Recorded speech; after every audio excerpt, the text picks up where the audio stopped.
Okay, 50 years. Super exciting. 50 years in Rupp. It was really awesome to see Rick Roby at center court during the game, who made the first free throw ever, first point ever in Rupp Arena. It was very apropos. And Jack Gibbons made the first field goal, pull-up jumper, of course, for Goose. So it's been really fun. It's been a fun week for us. Over the weekend, we had our two guys from last year score their first points in a Jerry West uniform, which is awesome. And we love watching those guys be successful. Hit me with questions. Coach, what did you see on the tape from the first half offensively against Nichols? What kind of stood out? A lot. It was kind of like we were a little bit of a bumbling mess, which happens sometimes. It was everything. We actually had some good possessions where we just didn't finish them. We had some real stagnation. We had some misreads. Their defensive package was solid, I think, for us. We didn't convert on offensive rebound opportunities. It was kind of, we missed some free throws. It was a lot of different things, but mostly it was just us kind of establishing a feel for the game and really dialing in on being incredibly aggressive and make plays for our teammates. How much of losing Jalen for this last little stretch has hurt kind of the offensive progression especially? I don't know. I think short term it has an impact. I think long term it's going to make us better. Just other guys getting reps that. Yeah, and it forces you to, kind of dig under the hood and to explore a bunch of things. I think sometimes, having, everybody's roster is always dynamic, right? It's always changing. So the more it is, the more you get to kind of look in and kind of tinker and figure things out and understand things better in a new way. And so I think certainly that's exactly what I'd say. Not having DA and J-Lo force us to kind of look at some things in different ways, which is going to help us in the long run. It really does. I mean, that's actually coach speak, but it's coach speak because it's true. How has Jalen responded the last couple of days, and does it look like he's going to make his debut? I think so. He'll have a full practice today. He's been really good the last couple of days, and so I hope so. A couple guys were mentioning on Tuesday night that the cutting really improved in the second half and helped the offense get into more of a flow. Obviously, you guys are trying to cut and do things within your flow of the offense, but just what differentiates the way that your team is trying to cut and what that opens up for guys on the court? Well, we'd like to have way more pace to the game, and we keep trying to incorporate some more pace to the game. Our guys are learning a little bit about the gravity of, there's a sense of kind of understanding the gravity of different guys on the team and kind of where they have the most draw and the most impact. And so that's something that we're learning a little bit. And that the easy way to say it is just learning, how to play with each other. But the more intentional way of saying it is just understanding where guys can earn gravity on the floor. And that's it changes with every different style that a team guards you with. It changes with different personnel. It changes with the flow of the game. It changes with, how much pace you have. It changes with all those things. So it's just something our guys are learning. What are some of the next milestones that you want JQ to hit in his recovery? Is there any sense of when he might be returning for full contact at practice? Yeah, he's unbelievable. He's been increasingly ahead of schedule. And he's now jumping in on some 5-on-0 stuff with us on the floor. He's just been cleared to do that, and he's racing up and down the floor a little bit, doing stuff with no contact, and he's on his way. And so we have one more really important strength test that'll come up here in I think 3 weeks.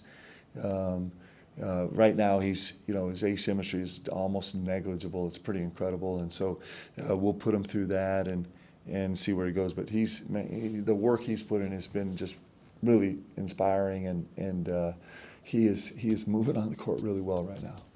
What is Trent's status for tomorrow night? And then I don't think you ever really got to talk about what prompted you to put him in that starting lineup with all the other injuries at the beginning of the exhibition season? Just what did you see from him? Well, Trent's been so good. He's been so solid. He shot the ball so well. He's been such a good decision maker. He's, in his year and a couple months here has been one of our best ball protection guys and one of our elite level shooters. And he's a good decision maker. He plays the way that we play. He makes the decisions that we try and make.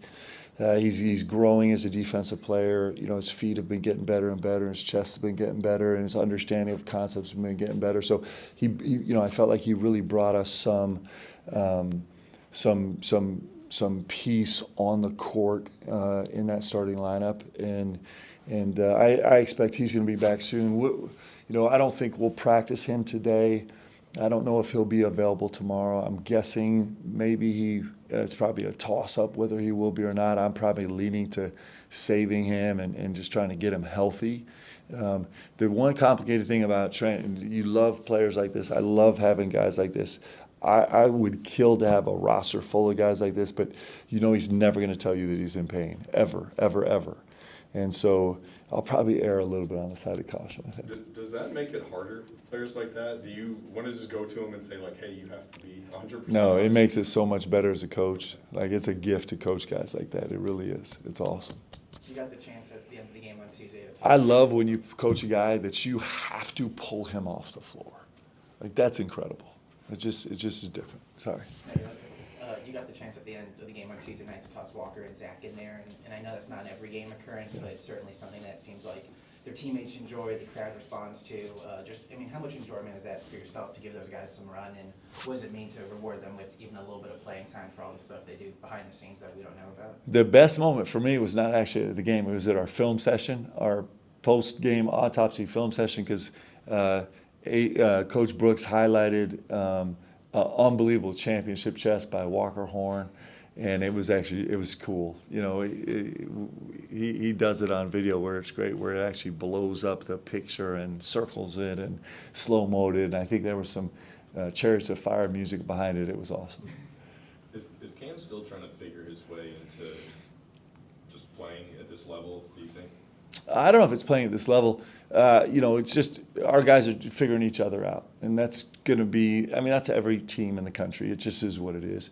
There's just a process of trying to figure out how you feel and where you feel and how you fit and what works. Cam has got such a massive upside. He's going to be a terrific player, and right now he's trying to figure out, like all of our guys, just how this thing works. You obviously put this roster together wanting some more physicality, athleticism kind of across the board. But when you did that, did you know that the practices would end up like that too? Because it sounds like from guys that were here last year that it's a lot more, not just competitive, but physical. Yeah, I didn't. We came in intentionally wanting to be able to go good versus good every day. We couldn't do that last year. For the vast majority of the season, we were so down on bodies last year that we could basically go good against coaches, which is kind of how it felt most of the second half of the season. So I knew that we wanted to be able to go good versus good. Like, our guys get better going good versus good, and it's challenging and competitive going good versus good every single day. And our guys, it's just the best way to improve. You think about it, you have 31 games in the course of a season, and you're getting hundreds of practices, and our practices are high level and elite, and our guys are getting better, and that'll come through as we get through the season. But I love it. I'm really grateful that we have the opportunity to do that here, and I think our guys are too. Practice is so fun. Like, it gets salty and competitive, and guys get angry, and it's actually fun. What can you tell us about Valpo?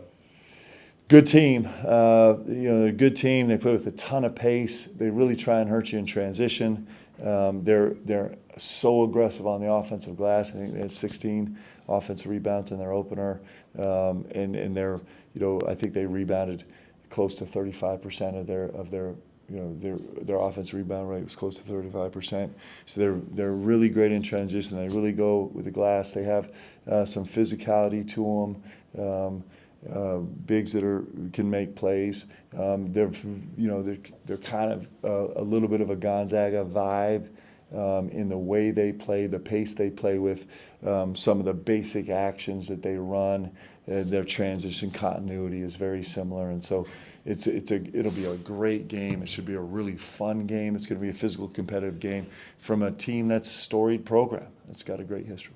Mark, if you look at the Georgetown game and this last game with Nichols, how important is Denzel to the defensive effort that you want to see from him? Yeah, Denzel makes a big difference. You know, it helps our other guys too. Like being able to, like, you know, Colin Chandler is right now is a better defender at the off guard spot than he is at guard a point guard. That's just true. So is Jasper, for that matter, in some space. Although Jasper's defensive effort was terrific the last several days in practice and in the game. And so it helps move our guys to more natural positions, at least for some part of the game. And DA himself is an elite level defender. He's a great competitor. I couldn't, you know, we talked about it after the game, but, you know, for him to come in after sitting for 5 days and be a 6-0 guy and do it the way we do it, right, was awesome. If he's a 6-0 guy all season long, we're going to be really good. And the way he approached the game, he got to 6-0 by making really, really reproducible plays. It was plays that he could actually make every single game. And his toughness and his physicality and his IQ showed through. So it helps all the guys on our team. We're able to move that lineup downwind. You had mentioned earlier this summer about instituting, I think, the 30-minute weekly meetings with players Yeah. and getting that one-on-one time with them. I know it's a very early stage Yeah. of the season, but I'm curious, do you find that relationship strengthened at all so far as a result of that, and maybe the way that they trust you in huddles or when you're making lineup situations, substitution patterns? Yes, like that? the answer is yes. And right now we've had to consolidate, so now it's like I'm getting 4 guys together for 30 minutes. It's been a little harder now. We're trying to iron that out, but yeah, I think so. Listen, us communicating, like sometimes communication is really painful, but it's important, and it's got to be the bedrock of this team for us to function. You know, we have a lot of guys who are going to make a lot of sacrifices this year to actually accomplish something extraordinary and to elevate this team and this program and themselves to a higher level than they could ever do on their own. But to do that, you know, when every influence and force in the world is telling you as an individual that you should be doing the opposite, that's a challenge, and that's something that we'll be working on. That's going to be a work in progress every single day throughout the course of the season. It's a beautiful, blessed challenge to have, and I think we have the guys built to do it. Coach, how do you evaluate the opportunity on the recruiting trail of adding guys mid-year while weighing in the risks of adding someone disrupting the chemistry of the team? You know, we haven't spent a ton of time there. I love my roster right now. And so I don't worry about disrupting a team so much because the team is always getting disrupted with guys in and out of injury, for example, in and out of rotation. And I think we have such a solid locker room that I think the core of our locker room is so solid that we could probably throw anything at our group and they would respond well.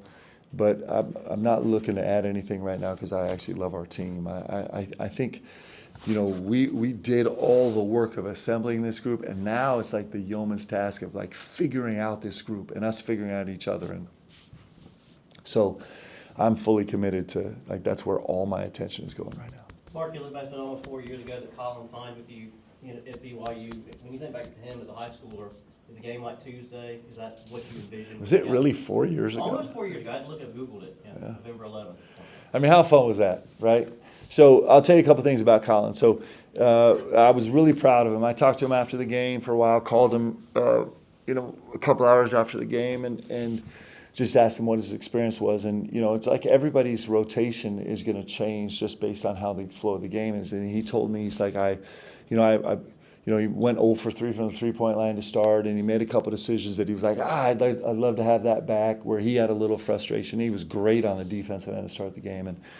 And so he sat, and he sat there a little longer than he was hoping to sit there, which happens. That's just the reality of the game. And so what he told me is like, so I was sitting there, and I was just like, man, when I go back in, I'm going to make the simple play. I'm going to make the simple play. I'm going to make the simple play.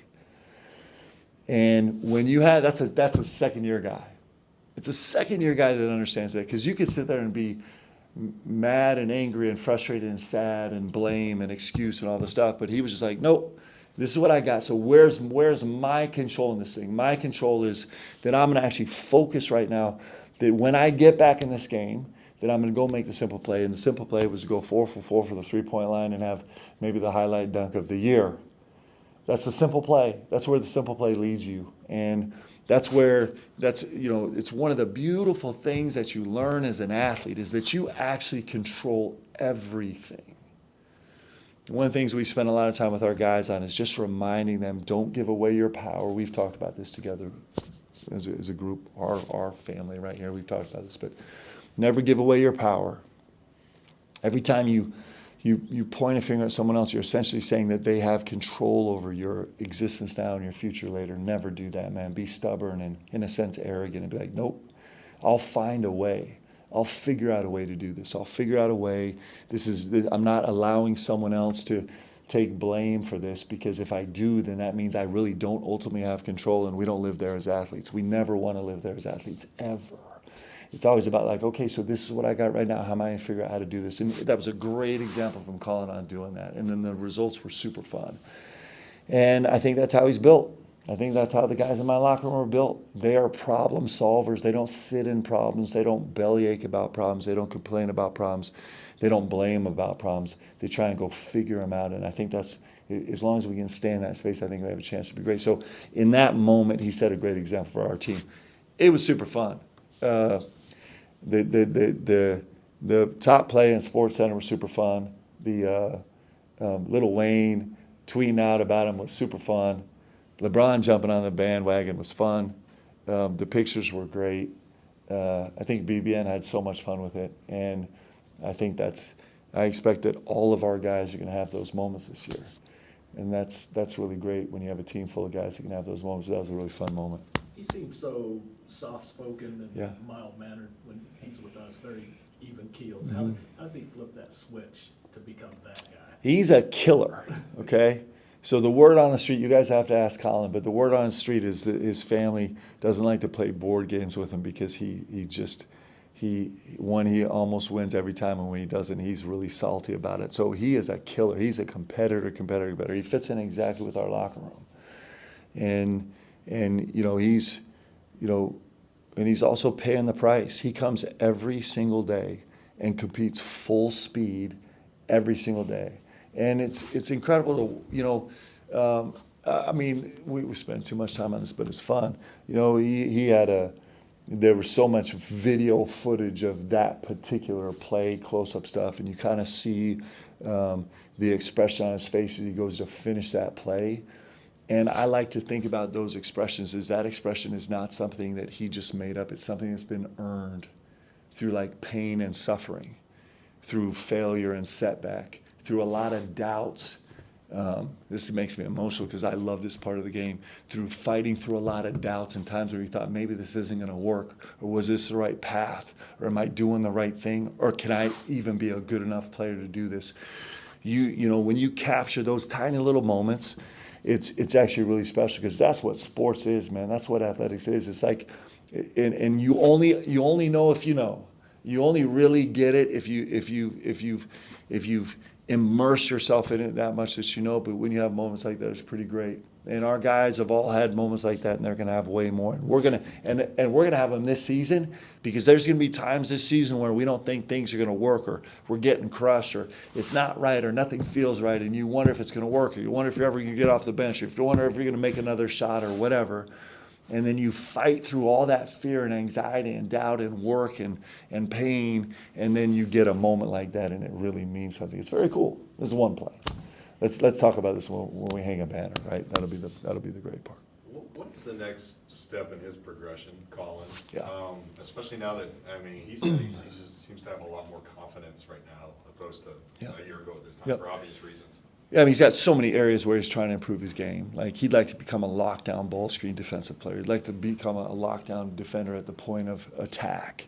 I think he'd love to be, he's worked so hard on his handle this summer. I think he'd like to be actually float around the floor a little bit easier off the bounce. I think he'd like to become a more consistent shooter, although he's shooting 50% from the three over his last 30 threes, I think, something in live play. But I think he'd like to become a better communicator and leader, like all of us would. So there's so many spaces for his game to grow, just like all the guys on our team.